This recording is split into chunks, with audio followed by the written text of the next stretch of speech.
Biyayang lalamabuli tayo mga paps.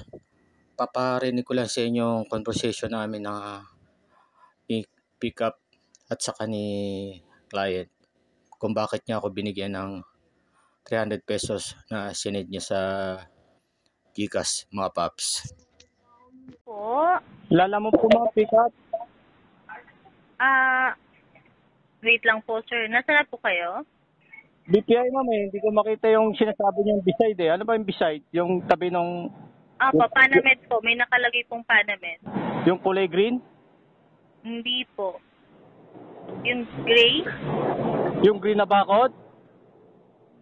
Nasaan po ba kayo, sir? BPI San Francisco del Monte, sir. Tapat po kami ng Save More. May nakikita po ba kayong Save More? Save More del Monte? Ha?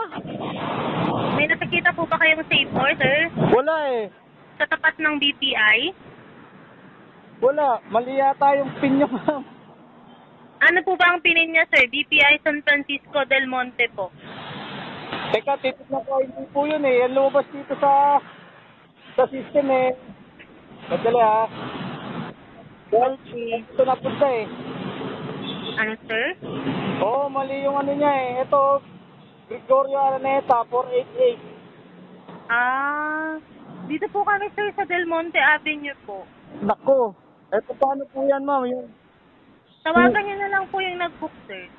Yung nagbukang mali Apo, sir. Siya po yung tawagan niya, sir. I-explain niyo po sa kanya. O sige, tapos Okay. sa inyo ma'am, along Del Monte? Del Monte, apo. Tapat po Tapos? kami ng Save More Del Monte. Save More Del Monte? Oo, mismo Sige po tapat ma'am, lang sabihan po. ko po yung nag-book. Okay, sige po, sir. Thank you. Bye-bye po. Hello po, good morning sir.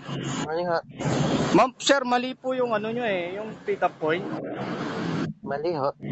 Opo, mali po 488 Araneta po ang nilagay nyo nasa Del Monte po pala yung pick up. Sabi po nila, dyan daw po yung pick-up Kinapi-paste ko lang ho yung address. Nako, tinawagan ko nga po yung pick up Del Monte po siya wala naman ako nakikita sinasabi niya Save More, BPI lang yun nandito.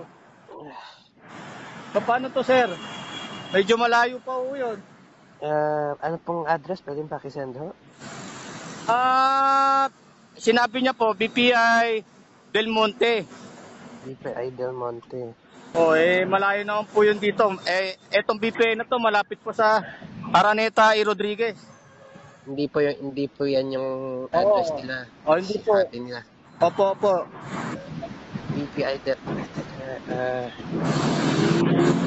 BPI Del Monte lang po yung sinabi nyo lang ho.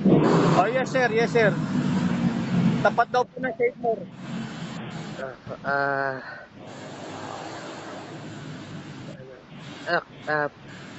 Pwede ko kitang dagdagan ko na po yung bayad nyo or cancel ko na lang ho.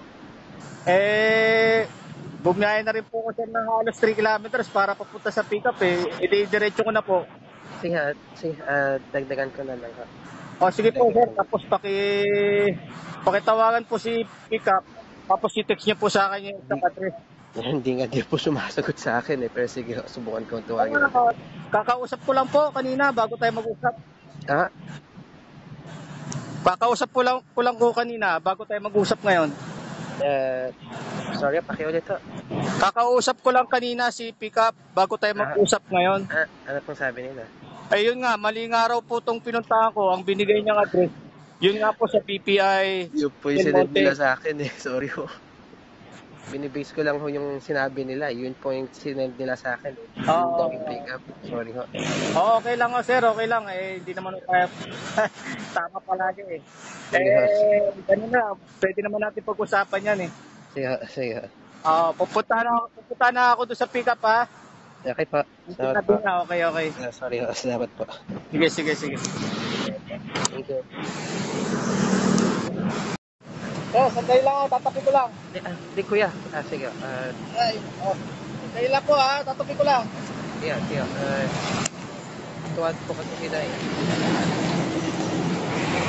Hala. Kuya. At tumawag po yung Paramed, yung pick-upan niyo po. Oo. Sabi po nila sila na lang daw po bahala and cancel ko na lang daw po yung order ko sa inyo. Bayaran ko na lang po yung bahala sa inyo. Ay, continue ko na lang itong booking na to. Hindi, cancel na po pero babayaran ko ho yung yung bali sa inyo. Yung abala, sorry ho. Sila na daw po bahala eh. Ika-cancel niyo itong booking. Yeah, pero babayaran ko na lang po kung anong kulang para sa inyo ho. Ah, Sorry ho. paano? Sa Gcash na lang. Yeah, sa Gcash na ho. Sa Gcash na. Sige. Cancel na lang yung system para makabiyaya ako. Sige po. Kano ho? Etong number na ito. Sige po. Magkano ho? Kahit 50 pesos na lang. 50 pesos? Oh, 50. Di, bigyan po na po kita 300. Sorry po sa abala. Ay, malaking bagay na po yan, sir, sa akin. Maraming salamat. Sige, salamat po. Okay. Cancel ko na. Salamat din po. Salamat po. Okay, thank you. Sige pa.